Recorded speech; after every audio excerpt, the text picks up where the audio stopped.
samu yar fara mai kyau mai kau da damuwa. Da mun fahimci juna sai mu sanar da 'yan uwa. Dole mu faɗa gida komai kunya kawai mu san ya zami.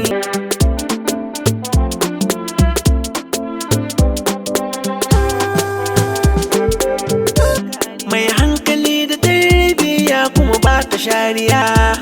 Su ko wasu 'yan matan in ka bi su sai su saka rami.